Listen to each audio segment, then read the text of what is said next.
Over the previous two videos in this series, we've looked at some very unusual approaches to change.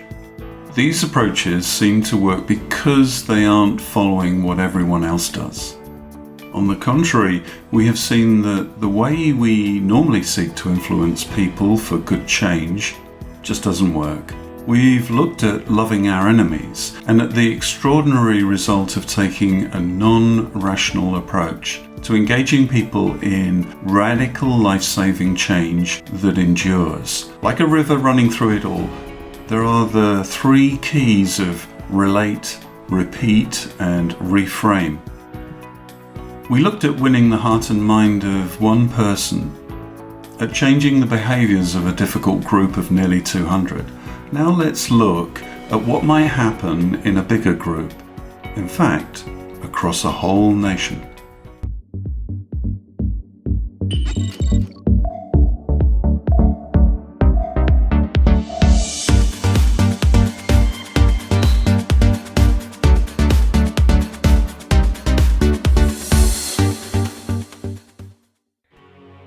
Post-war Vietnam had a problem. US food subsidies had ended, and a dependent economy began to suffer malnutrition. This was particularly severe on the young. 63% of children under 3 were malnourished. So Save the Children Fund asked Jerry Sternin and his wife Monique, then working in the Philippines, to go assist and see what they could do for the Vietnamese. Shortly after his arrival, Sternin had a tough meeting with a high-ranking official of the Vietnamese government who had been expecting Save the Children to bring in massive food resources. When Sternin explained that he had no access to these, the official said, "Sternin, there are many officials who do not want you in this country.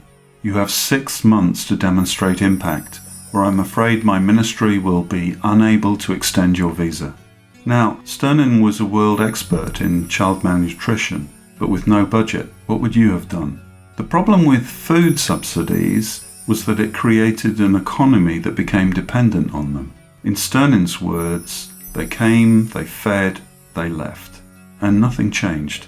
Well, what he didn't do was to go around lecturing the Vietnamese on good nutrition. Instead, he and his wife and 12-year-old son stayed in one of the typical Vietnamese settlements, a rural village near Hanoi of about 2,000 people. They helped the villagers as best they could with daily tasks and became accepted and trusted. Mothers would talk to them about how their children were suffering. This is the relate key in action. And then he asked these mothers if he could weigh all the young children. Body weight is a good indicator of how nourished a child really was. They of course agreed. When he had weighed the young children in the village, he put their weight on a graph by age for all the mothers to see. And then he asked them what he calls the somersault question. Do any of the well-nourished children come from very, very poor families? They were invested enough in the health of their children to admit that some of the well-nourished children were from very, very poor families. This helped them begin to reframe reality, since up to that point they had believed that only people with money could have well-nourished kids, and that what they needed was nutritional aid from outside. Now they began to believe that some of their neighbours might be achieving these results with the resources they already had,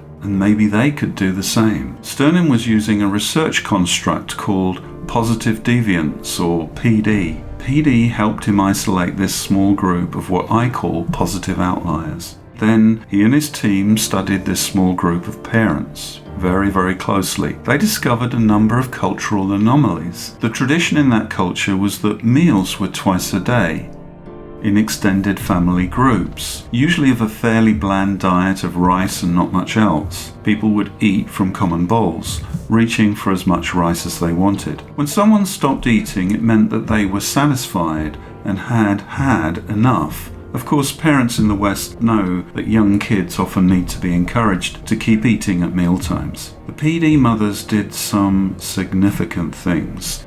They too encouraged their children to keep eating, even when they had stopped. But they also sometimes secretly fed their hungry toddlers outside of the 2 meal times. Now this was deeply countercultural in these poor communities.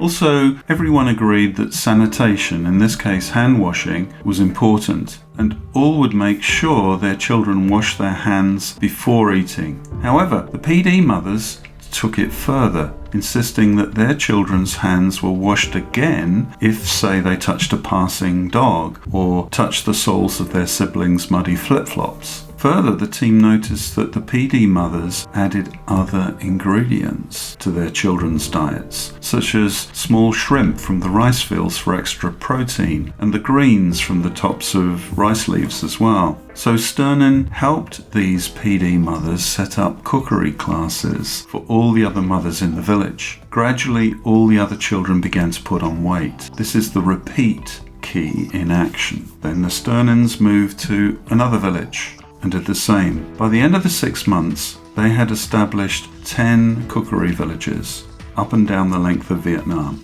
to which parents from other villages were encouraged to visit. Malnutrition rates among young children were falling markedly. The government praised the Vietnamese mothers as the real heroes, which they were, and the Sternins had their visas renewed. Often it is far more effective to get those we are trying to serve to become the heroes, and for them to influence their peers.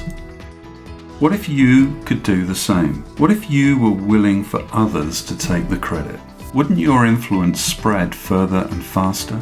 In the next video, Epic Leadership, I'll tell you about how I used positive deviance to help a university make a breakthrough with a step change in their e-learning. And I'll show you how you can gain these skills and insights without having to travel to the other side of the world. In the meantime, do check out the free ebook that I've included with this video by clicking the link below.